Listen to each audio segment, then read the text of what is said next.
dating went from casual dating to living together, like very quickly. And so he ended up moving in with me, and things were great for a while, of a short period of time. Looking back now, I can notice how control started, and telling me basically how to dress and who I could talk to, who I could be friends with. I didn't realize these things at the time. I only knew him as this good, protective man. And so when he relapsed and started using, he turned very strange. His behaviors were strange. He was just acting strange.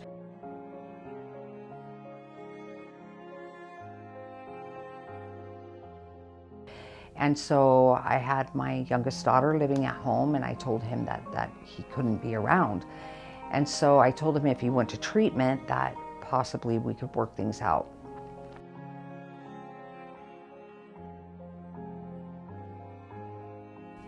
He was unwilling to seek treatment.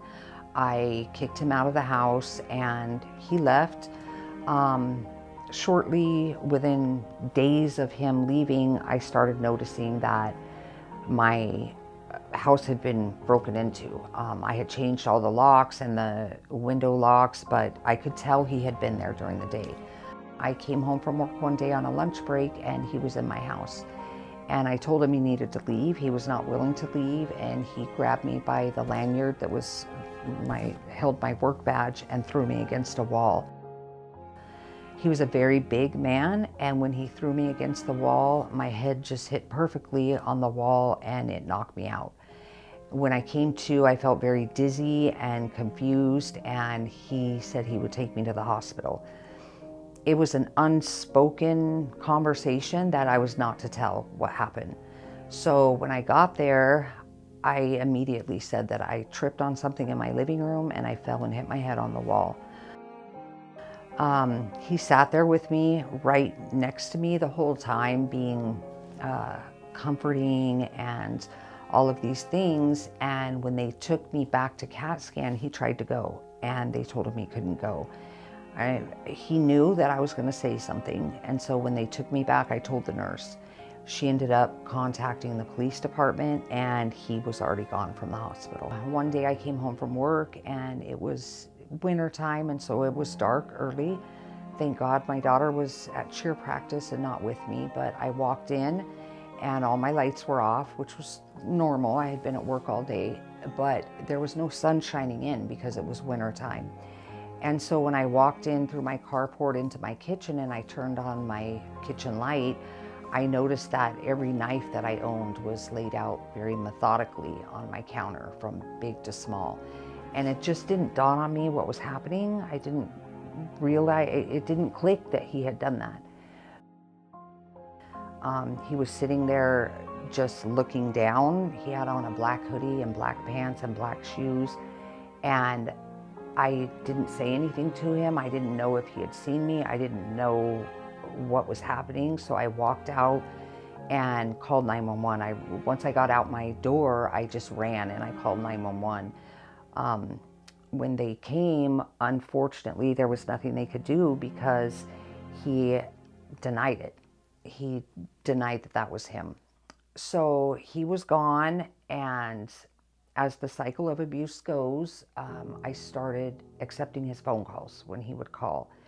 And I started talking about, I started listening to him about how sorry he was, and that he really didn't leave those knives there. He was just waiting for me to come home. And I started trying to make sense of him telling me how much he loved me and how he was going to change and that he would get the help if we could work things out. So after that, I was going to a funeral one day and asked him to go with me, and he didn't want to go. For some reason, I felt like I needed him there, and he agreed to go. And when we left the funeral, he got into my vehicle and started talking about wanting to come home and working things out. And I told him no, that you're not coming back to the house. You need to get help. And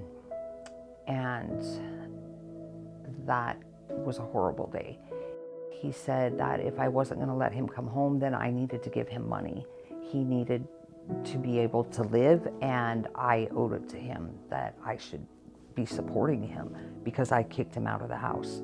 He reached over and grabbed my steering wheel and took control of my vehicle, going 55 miles an hour. He drove us into oncoming traffic. I don't remember the wreck. All I remember is seeing him reach over and me screaming no. The next thing I knew, an off-duty paramedic was pulling me out of my vehicle. My neck was in so much pain. I was in so much pain. I just remember somebody saying that their name was Frank and that you were there to talk to me. I ended up being air-vac'd to St. Joseph's Hospital, and I had a broken neck. My back was broken 8 places. I had a broken collarbone. My foot was shattered, broken ribs, collapsed lung. I nearly died that day. I've learned over time is that abusers don't change without serious intervention. And at the very first moment that abuse started, I had no business being in that relationship. Not that it was my fault, but that he was not going to change because I continued to give him options. I continued to leave that door open.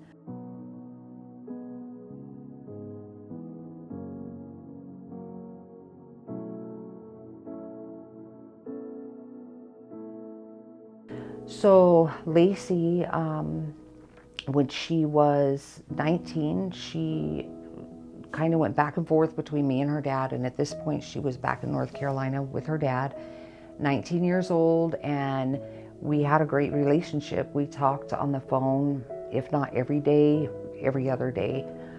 Things started changing a little bit. She started not calling so much, not returning my calls.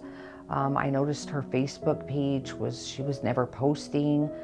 And I was asking her, what's going on, Lacy? Things seem a little different. Is everything okay? And she's like, oh yeah, Mom, I'm just busy. You know, life's just busy. I'm working. And so I said, okay. And then about a month later, she tells me that she's met this guy and that she's so happy and he's this wonderful guy and all these good points that she told me about him, you know, like just how great he treated her and how wonderful he was. And I was happy for her. She seemed happy and I was happy, and it kind of explains her not being so active in conversation with me. You know, she's in this new relationship and they're busy doing stuff, and so I kind of excused it for a little bit. About 2 months after she met him, well, she told me that she had moved in with him. And so I was like, well, that was awfully quick. And she said, yeah, but you know, it's just, we're very happy. And so she told me that they lived at his dad's house.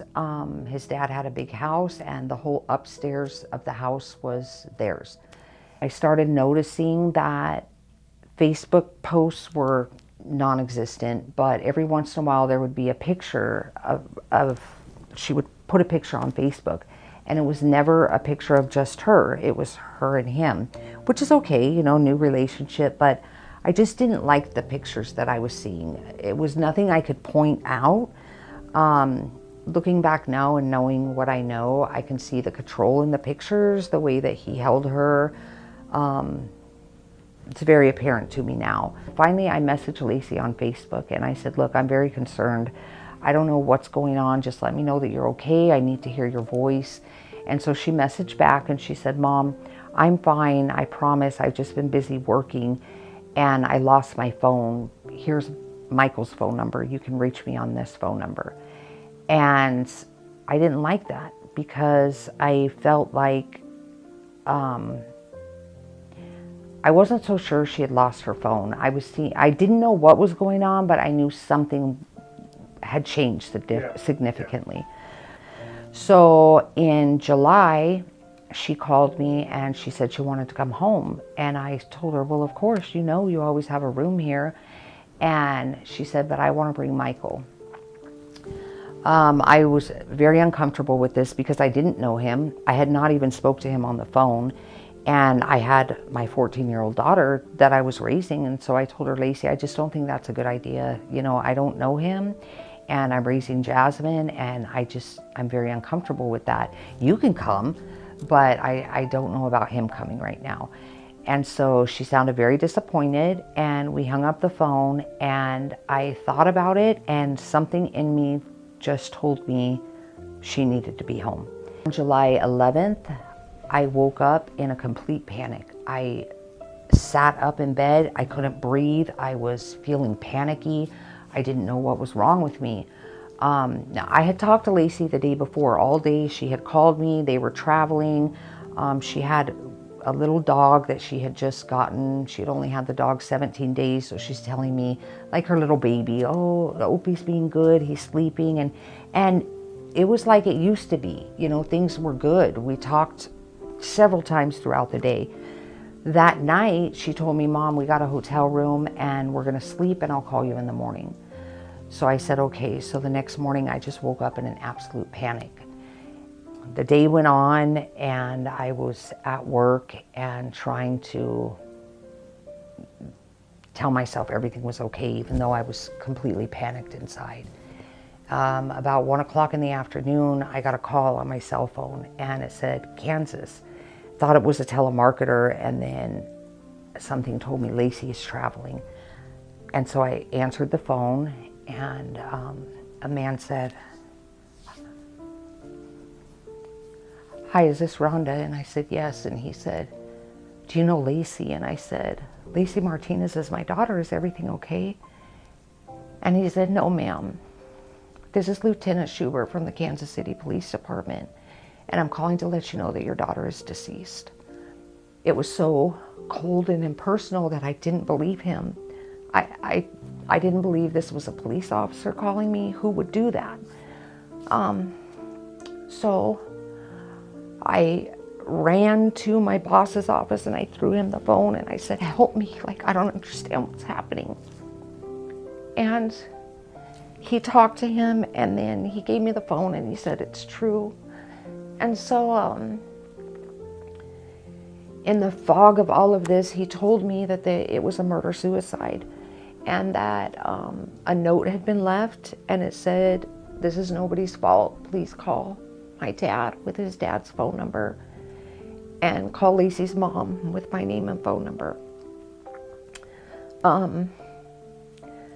I was so lost and all I could think about was,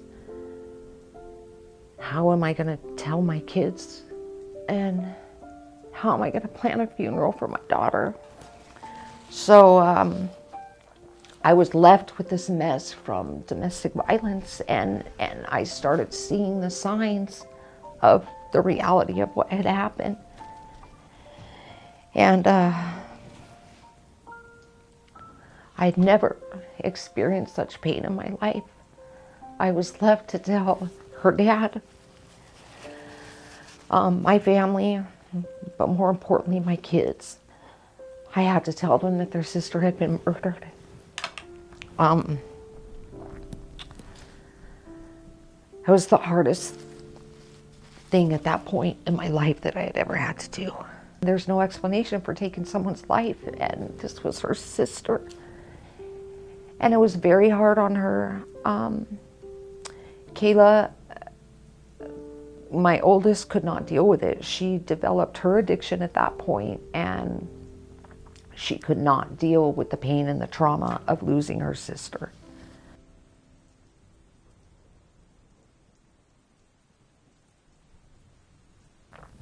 She went to jail a couple of times, and then on her third shoplifting charge, it was now a felony. And I remember being in court and begging the judge to to do something so that she could get clean, because she was not going to get clean. And she got sentenced to prison, and it was only a year sentence, so she only did 8 months. And for the first time in 6 years, I was able to rest because I thought she would be safe.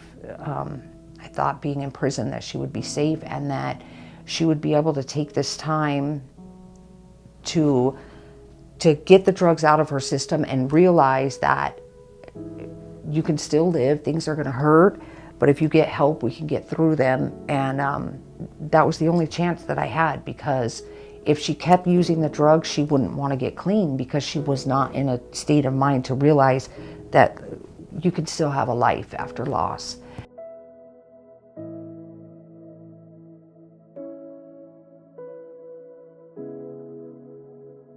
And I parked my car and I looked up, and by chance, there she was in Circle K.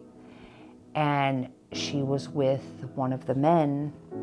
She was with the man that was supplied her drugs freely, that was her enabler, that gave her anything that she wanted because he wanted to keep her close. You know, I was going on about the company that she was keeping, and she said, "But Mom, I'm clean."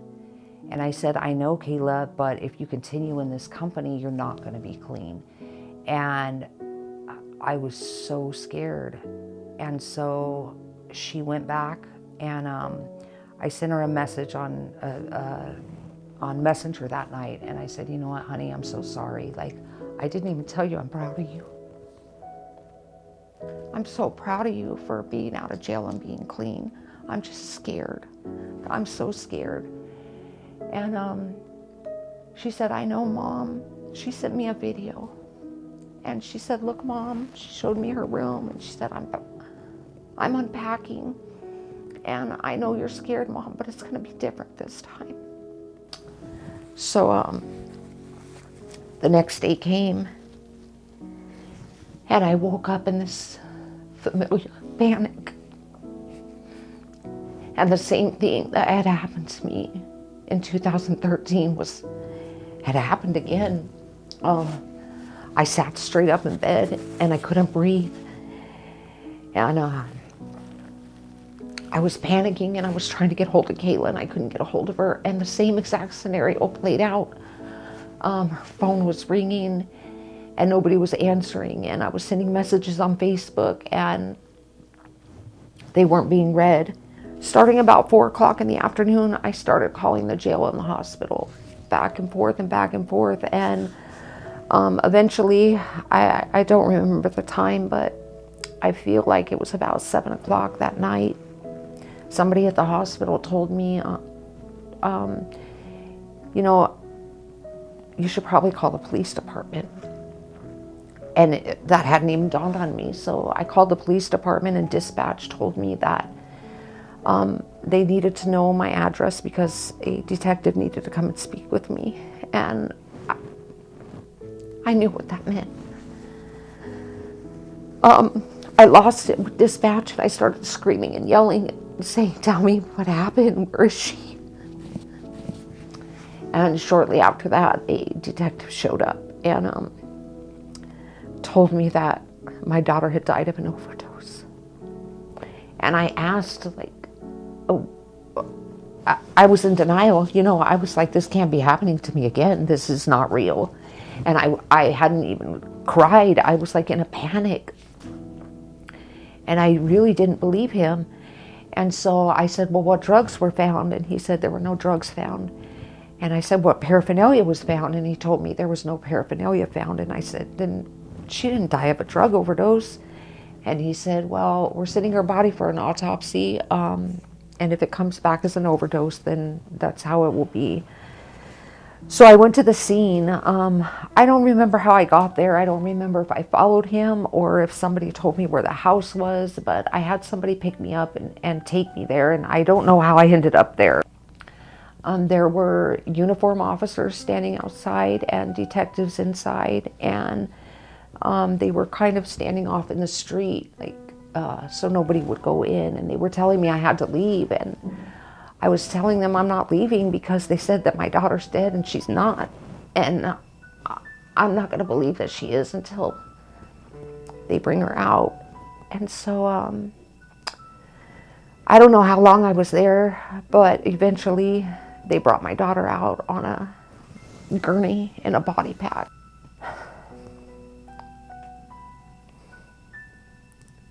So I kissed my daughter goodbye in a body bag.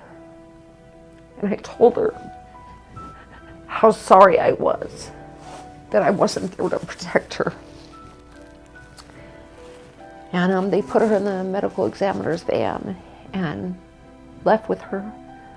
Once again, we come to power and control. We come to a person that had control over her because of her addiction, and he wanted the power to make himself feel better by having Kayla around. It's a hard thing to explain if you've never been through it, but the power and control that goes along with domestic violence, even though they weren't in a relationship, they had a relationship. And so there was that power and control, and he gained control of her through her addiction. He took the drugs that killed Kayla. He sexually assaulted my daughter. Those charges were dismissed in a plea agreement, unfortunately. But he sexually assaulted her as she was dying of an overdose, and that was his final act of power over her, and she lost her life.